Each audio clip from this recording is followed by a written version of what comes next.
مثال بہت اچھی دے رہا ہوں آپ کو. چینی کا بیوپاری، چینی کا بیوپاری، اس کی چینی کی بوری پر چینٹے آتے ہیں. اگر وہ اپنی چینی کی بوری پر نمک لکھ دے تو کیا یہ چینٹے، یہ چینٹے اور مکوڑے کیا اس بوری کو چھوڑ دیں گے؟ کیا خیال ہے آپ کا؟ کہ بھئی یہ تو نمک لکھا ہوا ہے. چلو میں کہتا ہوں آپ سے، میں آپ کو بڑی آسان مثال دے رہا ہوں. مسلمان سود کا اور جھوٹ کا اتنا عادی ہو چکا ہے، آپ کا اشتہار لگا دینا جگہ جگہ، سود مت کھاؤ اور نماز قائم کرو. میں کہتا ہوں اس اشتہار کی حیثیت اس بوری پر نمک لینے سے زیادہ نہیں ہے. بسم اللہ الرحمن الرحیم. السلام علیکم ورحمۃ اللہ. حضرت جی مولانا سعد صاحب دامت برکاتہم کا بیان سماعت فرمائیے. بیان کو لائک اور شیئر کرنا مت بھولیے اور اپنی آراء سے ضرور آگاہ کیجیے. جزاکم اللہ خیر. میں کہہ رہا کہ ایمان کی تکمیل فرض عین ہے ہر مسلمان کے ذمہ. امر معروف و منکر فرض عین ہے ہر مسلمان کے ذمہ. پھر آپ یہ کہتے ہیں کہ ٹھیک ہے یہ تبلیغ جماعت کا طریقہ کار ہے، اس کے علاوہ اور بھی طریقہ کار ہے. میں علماء سے بھی عرض کر رہا ہوں، عوام سے بھی عرض کر رہا ہوں. امام بخاری رحمۃ اللہ علیہ کا مذہب ہے کہ ایمان میں زیادتی ہوتی ہے. یہ ان کا مذہب ہے کہ ایمان ایک حالت پر نہیں رہتا، بڑھتا ہے. امام بخاری رحمۃ اللہ علیہ ایمان کی زیادتی کو بتانے کے لیے اپنی دلیل پیش کر رہے ہیں اور یہ کہہ رہے ہیں کہ معاذ بن جبل رضی اللہ تعالی عنہ وہ لوگوں سے ملاقاتیں کر کے کہتے تھے آؤ اٹھو ہمارے ساتھ، آؤ بیٹھو ایمان کے حلقوں میں ہمارے ساتھ، ابر پر ایمان لے آئے. آپ سوچیں اس کو. اجلس بنا نوم ساعتن، آؤ بیٹھو ہمارے ساتھ ایمان کے حلقے میں. کچھ جگہ میرے پر ایمان لے آئے. میرے دوستوں عزیز، یہ میں آپ کو بالکل واضح طور پر اور دلیل کے طور پر آپ کو پیش کر رہا ہوں. جب ایک مسلمان کسی جماعت کو گشت کرتے ہوئے دیکھتا ہے تو یہ سوچتا ہے کہ یہ تبلیغی جماعت کے لوگ ہیں جو یہ اپنی ایک تحریکی کام کر رہے ہیں. حالانکہ یہ امر معروف نہی منکر کے فریضے کو ادا کرنا یہ گشت کا موضوع ہے، اور اس کے ذریعے ایمان کو کمال تک پہنچانا یہ گشت کی غرض ہے. یہ غرض ہماری ہے. عمر رضی اللہ تعالی عنہ بازاروں میں ایک ایک کا ہاتھ پکڑتے، ایک ایک سے ملاقات کرتے اور کہتے اٹھو ہمارے ساتھ، اٹھو ہمارے ساتھ، آؤ ہمارے ساتھ، چلو ہمارے ساتھ. لوگوں کے ہاتھ پکڑتے دو دو کے کھلے بازار میں. ہم نے گشت کا موضوع ملاقاتیں بنا لیا ہے کہ بھائی جاؤ وہاں جاؤ، کسی دفتر میں، کسی کے گھر میں، کسی کے کارخانے میں، کسی کی دکان میں جا کے بیٹھ جاؤ، وہاں دین کی بات کرو، ان کے کان میں دین کی بات ڈال کے آ جاؤ تاکہ تمہاری ذمہ داری پوری ہو جائے. وہ عمل کرے نہ کرے. میں حیران ہوں آپ کی اس گشت سے، اور میں حیران ہوں آپ کی اس سوچ سے، جبکہ گشت کا مقصد یہ ہے. آپ میری بات پر توجہ دینا ذرا. گشت کا مقصد یہ ہے کہ ایک آدمی کسی کنویں میں، کسی گڑھے میں گر گیا ہے، اگر آپ اس کو نکلنے کی ترغیب دے کر آ جائیں، کیا خیالات کی اس کی جان بچ جائے گی؟ بولیے آپ. ایک آدمی کسی گڑھے میں گر گیا، کسی کنویں میں گر گیا، آپ اس کنویں پر جائیں، اس گڑھے پر کھڑے ہو کر اس کو نکلنے کی ترغیب دے کر آ جائیں، بتائیے کیا اس کی جان بچ جائے گی؟ کیا خیال ہے آپ کا؟ بنیادی بات میں آپ سے کر رہا ہوں. گشت کا موضوع ہے کیا؟ یہاں سے آپ ہٹیے، ہمارے ساتھ چلیے، ہمارے ساتھ آئیے. خود بنا، اجلس بنا، تعال بنا، یہ الفاظ ہیں صحابہ کرام کے. گشت ہو رہا ہے مسجد کے اطراف میں. آپ اس کو 70 80 90 سال پرانا کام سمجھتے ہیں کہ یہاں سے شروع ہوا ہے؟ میں تو آپ سے کھل کر کہہ رہا ہوں.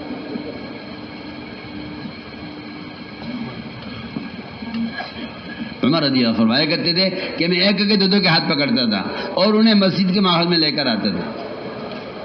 اور کیا فرماتے ہیں؟ عمر کا قول نقل کر رہا ہوں. فرماتے تھے یہ کام میں اس لیے کرتا تھا تاکہ میرے ایمان میں زیادتی ہو. اب بتائیے آپ، عمر جیسے آدمی اپنے ایمان کی تکمیل کے لیے مسجد کے اطراف میں لوگوں کے ہاتھ پکڑ پکڑ کے مسجد میں لا رہا ہے، تو میرے آپ کے ایمان کا کیا حال ہے؟ بتائیے اس بارے میں کیا خیال ہے آپ کا کہ میرے لیے یہ کام کتنا ضروری ہوگا جو میری حالت ہے میرے دین کی. اور میرے ایمان کی. اور وہاں وہ عمر بن خطاب جی کے بارے میں ہے کہ میرے بعد ہے کہ نبی ہو سکتا، عمر نبی ہو سکتا تھا، آپ نے فرمایا ہے. اور وہ اپنے ایمان کی تکمیل کے لیے لوگوں سے ملاقاتیں کر کے کہہ رہے ہیں کہ آؤ میرے ساتھ مسجد میں آ جاؤ، کچھ دیر قریب اپنے پر ایمان لے آئے.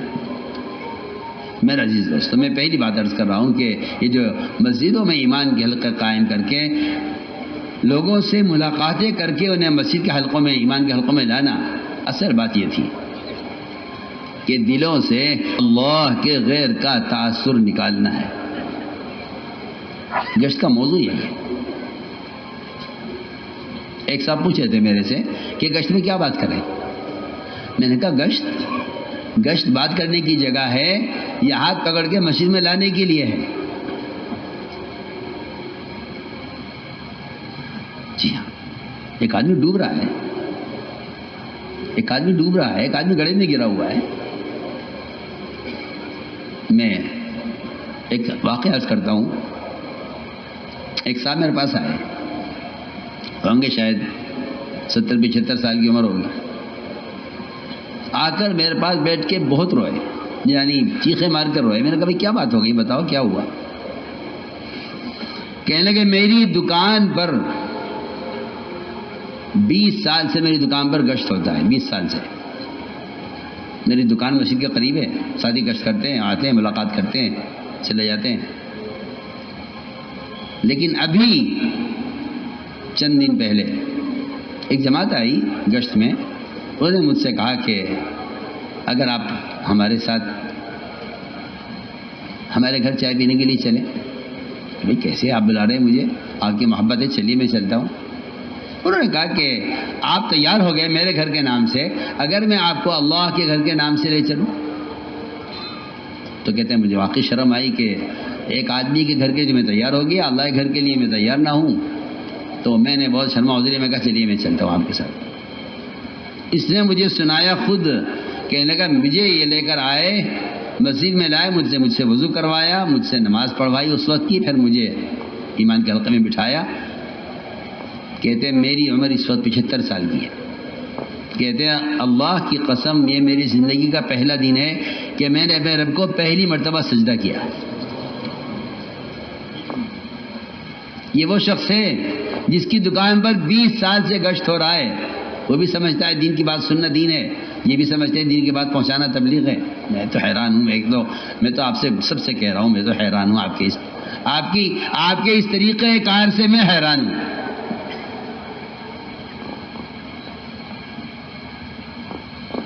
ایسا کا ملفوظ یاد کرو، بعد میں ایسے گشت کیا کرو جیسے بھڑکتی آگ میں سے لوگوں کو نکال کے باہر لایا جا رہا ہے. کہیں آگ لگ جائے. اب دیکھیے کیسے بچوں کو اور عورتوں کو کھینچ کے نکالا جاتا ہے. اس لیے میری بات آپ یاد رکھیے، پیغام پہنچانا تبلیغ نہیں ہے، کان میں بات ڈالنا تبلیغ نہیں ہے. وہ تو دلوں میں بات کا اترنا اور دلوں کا پلٹنا، یہ اصل بات ہے. اور اس اللہ کی قسم میں کوئی شک نہیں ہے، قرآن سے بھرے ہوئے ہیں کہ دلوں کے پلٹنے کی جگہ صرف مسجد ہے. اس لیے ہم عرض کرتے ہیں کہ اللہ کے غیر کا تاثر نکالنے کے لیے، اللہ کی ذات کا تاثر پیدا کرنے کے لیے سب سے بنیادی کام یہ تھا کہ انہیں اللہ کے گھر میں لاؤ. ایک نہیں سینکڑوں واقعات ہیں صحابہ کرام کے. مسجد سے باہر حالت یہ تھی طویل بن دوسی رضی اللہ تعالیٰ عنہ کی کہ وہ کانوں میں روئی ٹھوسے ہوئے تھے کہ مجھے محمد کی کوئی بات سننی نہیں ہے صلی اللہ علیہ وسلم. لیکن خود کہتے ہیں میں نے جیسے ہی قدم مسجد میں رکھا، میرے دل نے اندر سے کہا طفیل ان کی بات سننی چاہیے، تو پڑھا لکھا آدمی ہے، سن کیا کہتے ہیں. میں نے کانوں سے روئی نکالی اور آپ کی بات مسجد میں سنی. مسجد سے باہر میری حالت یہ تھی کہ مجھے آپ سے بھی نفرت تھی، آپ کی ذات سے، آپ کی بات سے بھی نفرت تھی. کہتے میں نے بات سنی، میں نے آپ کی بات کو قبول کیا اور میں اپنی قوم کے 80 خاندانوں کو اپنے ساتھ لے کر آپ کی خدمت میں حاضر ہوا. اس لیے ہم آپ سے بالکل وضاحتاً سب سے کہتے ہیں، پوری دنیا سے کہتے ہیں کہ یہ جو بیماری پیدا ہو یہ موبائلوں سے دین کی باتوں کو نشر کرنے کی، میں کہتا ہوں خدا کی قسم اس سے کوئی فائدہ نہیں ہے، کچھ نہیں ہے. یہ دین کا کھیل ہے، دین کا کھیل ہے. میں تو حضرت تھانوی رحمۃ اللہ علیہ کا ملفوظ یاد کرتا ہوں، بلکہ ان کا فتویٰ یاد کرتا ہوں، کہ آج کل لوگوں نے ان موبائلوں پر قرآن کو کھیل بنا لیا ہے. جبکہ وہی ایک فرما گئے ہیں، فتوے میں لکھ گئے ہیں کہ ریڈیو پر بھی قرآن سننا، قرآن کو کھیل بنانا ہے، قرآن کی بے حرمتی کرنا ہے، اور یہ ناجائز ہے، اور کوئی آدمی اگر ریڈیو پر قرآن سن رہا تو اس کو روکنا واجب ہے۔ یہ فتویٰ حضرت تھانوی کا چھپا ہوا ہے۔ اب اس سے زیادہ بدتر چیزوں پر، اس سے زیادہ گندی چیزوں پر لوگ قرآن بھی پڑھتے ہیں۔ میں کہتا ہوں کہ یہ اس زمانے کا ایسا فتنہ ہے، اس زمانے کا یہ ایسا فتنہ ہے قرآن کی بے حرمتی کا کہ لوگ اس سے بالکل ناواقف، اور لوگ خبر نہیں کس خیال میں ہیں، کہاں ہیں۔ تو میں نے صاف طور پہ عرض کر دیا ہے، میں نے کہا یہ ذرائع نہیں ہیں بات کے پہنچانے کے۔ اللہ نے تذکیر کا جو نفع رکھا ہے وہ صرف مسلمان کے خود جا کر یاد دلانے میں تذکیر کا نفع رکھا ہے۔ ذکر فإن الذکریٰ تنفع المؤمنین، نبی جی آپ خود ان کو جا کے بتلائیے، آپ خود ان کو ساتھ لے کر، ان کو ساتھ بٹھا کر سمجھائیے، اس سے تو نفع ہوگا۔ آپ بات پہنچا دیں، اس سے آپ کے ذریعے سے بات پہنچا دیں، اس میں کوئی نفع نہیں ہے، تذکیر میں نفع ہے۔ ایک آدمی کو زنا کرنے کا تقاضا ہوا، مسجد سے باہر تھا، زنا کا تقاضا ہوا کہ مجھے زنا کرنا ہے۔ خیال آیا کہ میں اللہ کے نبی سے پوچھتا ہوں، جا کر آ کے عرض کیا، اللہ مجھے زنا کرنے کا تقاضا ہے، آپ مجھے زنا کی اجازت دے دیجیے۔ ظاہر بات ہے وہ جانتے ہوں گے زنا کرنا غلط ہے، تو چلیے پوچھتے ہیں چل کے۔ وہ کہتے ہیں مجھے آپ نے مسجد میں بٹھا کر سمجھایا، میرے دل میں زنا کی نفرت پیدا ہو گئی۔ تو میں عرض کرنا چاہتا ہوں کہ بات کے دل میں اترنے کا ایک ماحول ہے، ایک جگہ ہے، ایسا تھوڑا ہی ہے کہ آپ دین کی بات گشتوں میں، ملاقاتوں میں کان میں ڈال کے آ جائیں اور کہیں میں نے بات پہنچا دی ہے۔ نہیں، ہمارے ایسا کا ملفوظ ہے، کان میں بات ڈالنا تبلیغ نہیں ہے، دل میں اتارنا تبلیغ ہے۔ اور یہ بات بالکل قرآن حدیث سے واضح ہے، بالکل اس میں شک کرنا جہالت ہے۔ یہ بات قرآن حدیث میں ثابت ہے بالکل کہ دل میں بات کے اترنے کی جگہ صرف مسجد ہے۔ صحیح حدیث ہے، آپ نے فرمایا اعمال مسجد سے بڑھ کر دلوں کو نرم کرنے والا کوئی ذریعہ نہیں ہے، صاف فرمایا آپ، حدیث ہے، میں حدیث عرض کر رہا ہوں۔ وفد ثقیف نے فرائض سے انکار کیا، فرمایا مسجد میں ٹھہراؤ، مسجد کا ماحول ان کے دلوں کو نرم کر دے گا۔ یہ فرائض سے انکار کر رہے ہیں یا فرائض پر عمل کریں گے؟ تو میرے دوستو، پہلا مقصد اس کام کے ذریعے اپنے ایمان کی تکمیل ہے، اس لیے فرمایا کہ مسجدوں میں یہ ایمان کے حلقے، اور یہاں لا کر اللہ تعالیٰ کی عظمت، اس کی بڑائی، اس کی قدرت، اس کی کبریائی اور اس کی توحید کو اس طرح سمجھاؤ کہ اللہ کے غیر کا دل سے تاثر نکلے۔ اور یقینی بات ہے نا، آپ کسی وزیر کوٹھی میں جائیں گے تو وزارت کا تاثر پیدا ہوگا، آپ کسی فقیر کے جھوپڑے میں جائیں گے کہ اس کے فقر کا اور اس کی غربت کا تاثر پیدا ہوگا۔ جب مخلوق کے یہاں جا کر اس کا تاثر پیدا ہو سکتا ہے تو خالق کے گھر میں آ کر خالق کا تاثر کیوں نہیں پیدا ہوگا؟ اس لیے ہم نے عرض کر دیا کہ یہ پہلا کام یہ ہے، دعوت کے ذریعے سب سے پہلے اپنے ایمان میں کمال پیدا کرنا، اور اس کی عملی شکل یہی ہے جو میں کہہ رہا ہوں۔ اس کی عملی شکل یہ ہے کہ جو میں کہہ رہا ہوں، ہر مسلمان کو چاہیے کہ وہ اپنا کچھ وقت فارغ کرے امر معروف نہی عن منکر کے فریضے کو ادا کرنے کے لیے۔ کیوں فارغ کرے؟ اس لیے کہ ایمان میں کمال پیدا کرنا ضروری ہے اور ہر مسلمان کے ذمہ فرض ہے۔ میں تو صاف بالکل واضح بات عرض کر دوں، ہر مسلمان کو چاہیے کہ وہ اس کے لیے وقت فارغ کرے امر معروف نہی عن منکر کو اپنی ذات سے خود کرنے کے لیے۔ کیا مطلب امر معروف نہی عن منکر کا؟ آپ معروفات پر کتاب لکھ دیں، یہ معروفات یہ امر معروف نہیں ہے۔ آپ منکرات پر کتاب لکھ دیں، آپ پمفلیٹ چھاپ کر دیواروں پر لگا دیں، نماز قائم کرو، شراب مت پیو، سود مت کھاؤ۔ آپ سے کیا عرض کروں، چینی کا بیوپاری، مثال بہت اچھی دے رہا ہوں آپ کو، چینی کا بیوپاری، اس کی چینی کی بوری پر چینٹے آتے ہیں، اگر وہ اپنی چینی کی بوری پر نمک لکھ دے تو کیا یہ چینٹے، یہ چینٹے اور مکوڑے کیا اس بوری کو چھوڑ دیں گے؟ کیا خیال ہے آپ کا؟ کہ بھئی یہ تو نمک لکھا ہوا ہے، چلو۔ میں کہتا ہوں آپ سے، میں آپ کو بڑی آسان مثال دے رہا ہوں، مسلمان سود کا اور جھوٹ کا اتنا عادی ہو چکا ہے آپ کا اشتہار لگا دینا جگہ جگہ سود مت کھاؤ اور نماز قائم کرو، میں کہتا ہوں اس اشتہار کی حیثیت اس بوری پر نمک لینے سے زیادہ نہیں ہے۔ سوال اصل مسئلہ جگہ کے تبدیل کرنے کا ہے۔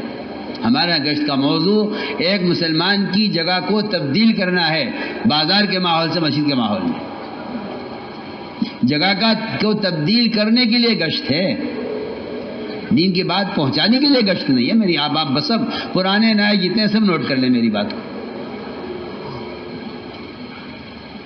گشت کا موضوع ہے مسلمان کی جگہ کو تبدیل کرنا۔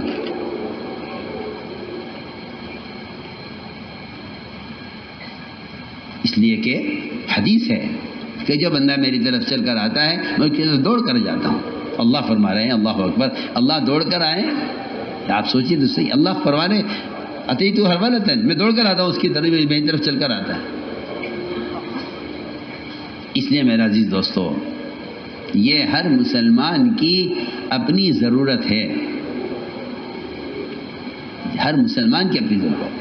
ہم سارے عالم سے کہتے ہیں ہر مسلمان کی اپنی ضرورت ہے، ہر مسلمان کا اپنا کام ہے۔ اور آپ یہ کہیں کہ نہیں اس کے اور بھی طریقے ہیں تو پھر آپ صاف بات ہے کہ آپ رواجی طریقوں سے ان کی باتیں پھیلائیں آپ ان موبائلوں سے اور ان سے، تو پھر میں صاف کہتا ہوں کہ اس سے تو دعوت کا فریضہ اس سے ادا نہیں ہوتا۔ اس طرح ہمیں روزانہ اپنے ایمان کی تکمیل کے لیے روزانہ وقت فارغ کرنا پڑے گا، کیونکہ حکم ہے جددو ایمانکم، اپنے ایمان کو تازہ کرتے رہا کرو۔ میں آپ کو ایک مثال عرض کرتا ہوں، اگر آپ صبح نکل جائیں ذرا قصائیوں کے محلے میں تو آپ کو صبح سارے قصائی آپ کو چھری پر دھار لگاتے ملیں گے۔ آپ ذرا نکل جائیے کسی بڑھئی اور کارپینٹر کے محلے میں تو آپ کو سارے بڑھئی اس وقت اپنے اوزاروں پر دھار لگاتے ہوئے ملیں گے۔ بھائی کیا کر رہے تم یہ بیٹھے ہوئے، یہ کیا کام کر رہے ہیں؟ وہ یہ کہیں گے جی ہمیں ان اوزاروں سے دن بھر کام لینا ہے، لکڑیاں کاٹنی ہیں، چھیلنی ہیں، رندے چلانے ہیں، آری چلانی ہے، ہم صبح اس میں دھار لگاتے ہیں تاکہ شام تک ان کے ذریعے سے کام لیتے رہیں۔ میں بہت آسان مثال آپ کو پیش کروں، یہ صبح آپ دیکھیں دن بھر یہ اوزار آدمی استعمال کرتا ہے اور صبح کو ان سب اوزاروں پر دھار لگاتا ہے۔ کتنی میں آسان مثال عرض کر رہا ہوں۔ اس مسلمان کو صبح سے لے کے شام تک فرائض بھی ادا کرنے ہیں، احکام بھی پورے کرنے ہیں، معاشرے کے احکام پورے کرنے ہیں۔ یہ ان احکام کے پورا کرنے کے لیے اپنے اندر ایمان کی قوت پیدا کرے، اس کے لیے صبح ہر مسلمان کو چاہیے اپنا وقت فارغ کر کے مسجد میں آئے کہ مجھے رات تک یہاں ایمان کے حلقے میں بیٹھ کر مجھے اپنے ایمان کو تازہ کرنا، اس پہ دھار لگانی ہے تاکہ میں شام تک اس ایمان کی قوت سے اللہ کے احکام پورے کرتے رہوں۔ کتنی آسان بات ہے، اگر کوئی سمجھے اس کو تو غور کرے۔ ہمارا اصل اصول یہ ہے ہر مسجد میں صبح فجر کے بعد ہر آدمی اس کی پوری کوشش کرے کہ وہ فجر کی نماز مسجد میں پڑھے اور نماز پڑھ کے مسجد میں بیٹھ جائے۔ یہ سنت ہے، میں سنت عرض کر رہا ہوں، اور بیٹھ کر یہاں ایمان کے حلقوں میں اللہ کی بڑائی کو سنے، یہاں سے یہ اثر لے کر جائے، پھر یہ حکومت میں جائے، عدالت میں جائے، وزارت میں جائے، تجارت میں جائے، یہ جہاں جائے گا وہاں یہ ایمان کو لے کر جائے گا، اس سے باہر کے سارے معاشرے میں اللہ تعالیٰ کے احکامات زندہ ہوں۔ مجھے بتاؤ تو صحیح، میری بات سمجھ میں آ رہی نہیں آ رہی؟ کرو گے نا انشاءاللہ؟ باقی کیا یہ مت کہو جی ہم تو ہیں ایمان والے۔ اپنے ایمان کو بجائے کسی کافر کے مقابلے میں سوچنے کے اپنے ایمان کو صحابہ کے مقابلے میں سوچا کرو، کیونکہ حکم ہے صحابہ کی طرح ایمان لانے کا۔ سب کو حکم یہ ہے آمنوا کما آمن الناس، ایمان لاؤ صحابہ کی طرح۔ یہ مت سوچا کرو کہ میں کافر سے میرے ایمان کا مقابلہ کافر سے ہے ہی نہیں۔ کافر سے کیا مقابلہ ایمان کا؟ کافر سے ایمان کا مقابلہ کرنا مسلمان کا ایسا ہے جیسے کسی بادشاہ کا فقیر سے مقابلہ کرنا اپنی مالیت کا، یا کسی پہلوان کا کسی بیمار سے مقابلہ کرنا اپنی طاقت کا، ایسا ہے۔ ہم غور کریں اس پر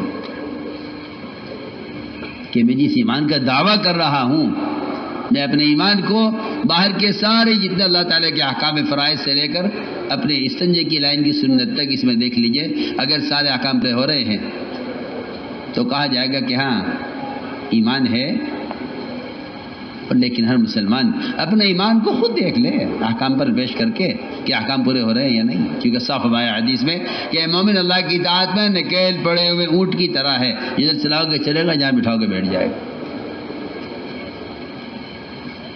تو میرے دوستو عزیزوں، یہ پہلی بات ہے کہ اپنے ایمان کی تکمیل کے لیے یہ گشت اپنے ایمان کی تکمیل کے لیے مسجدوں میں بھی جمع ہو کر صبح اللہ تعالیٰ کی بڑائی کے تذکرے، جنت کے تذکرے، دوزخ کے تذکرے، مغیبات کے تذکرے، اس سے یقین شکلوں سے حکموں کی طرف آئے گا اور ظاہر سے غیب کی طرف یقین تبدیل ہوگا۔